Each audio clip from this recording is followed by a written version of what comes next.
Ngibi ibintu bine twozirikana imbere y'urukino buca Uburundi buhuriramwo na Kenya. Ejo aho bukera itariki 9 Gitugutu 2025 igihe cy'isaha 9 haritezwe urukino kuri Stade Intwari hagati y'Uburundi na Kenya muri za nkino zo kurondera uburenganzira bwo kwitabira igikombe c'isi yose ca 2026 kizobera mu bihugu bitatu bitandukanye arivyo Leta Zunze Ubumwe za Amerika, Canada hamwe na Mexique. Ngibi ibintu bine womenya imbere y'ugo rukino. Icambere, nubwa mbere intamba mu rugamba z'abakuze zizoba zikiniye ku kibuga Intwari kuva gisanurwa kikemererwa kwakira inkino mpuzamakungu.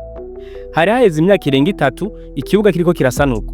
Intamba zahora zikinira hanze inkino ku bibuga bakose cyane cyane vyo mu gihugu ca Tanzania ivyatwara uburyo mu mafaranga. Ica kabiri, Uburundi naho bwotsinda canke Kenya igatsinda, amahirwe yo kwitabira igikombe c'isi ni hafi ya ntaye. Ivyo biva ku kinyurano c'amanota kiri hagati y'ibi bihugu hamwe na Cote d'Ivoire ifata ikibanza ca mbere mu mugwi F ibi bihugu vyose bibarizwamo. Cote d'Ivoire ifise amanota 20, Gabon mu kibanza ca kabiri izana amanota 19, Gambia mu kibanza ca gatatu ifise amanota 10, Uburundi bugakurikira n'amanota 10 nyene, Kenya ni iya gatanu n'amanota 9, nayo Seychelles yugara n'amanota ubusa. Nitsinda igihugu kimwe nico kizoronka uburenganzira bwo kwitabira igikombe c'isi, nayo umugwi wa kabiri ukaba ushobora kurengana bivanye nuko witwaye mu nkino uhiganishijwe n'iyindi migwi yabaye ya kabiri mu yandi matsinda. Ica gatatu, mu nkino 8 Uburundi bumaze gukina na Kenya kuva mu 2007, Uburundi bumaze gutsinda Kenya incuro 2 gusa. Na Kenya nyene imaze gutsinda Uburundi zucuro.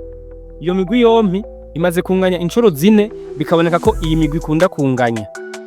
No mu rukino rwaheruka guhuza Uburundi na Kenya rwabaye igenekezo rya ndwi ruheshi 2024 mu gihugu ca Kenya, ibihugu vyompi vyavanye igitsindo kimwe ku kindi. Ica kane, mu rukino rwo ku munsi w'ejo hashobora kuba akantu karyoshe kandi gatangaje. Umwe mu babosi b'umugwi Vision FC Bimenyimana Bovis Caleb asanzwe akinira umugwi wa Jeddah Sport Club muri Arabie Saoudite ashobora guhurira mu kibuga kimwe ku rugamba rumwe n'umukinyi wo mu mugwi wiwe Musa Muryango myugariro wa Vision FC.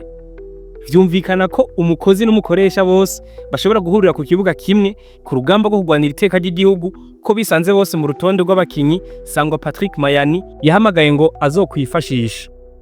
Woba waramaze kwibika ko itike yo kwinjira muri stade kuraba urwo rukino?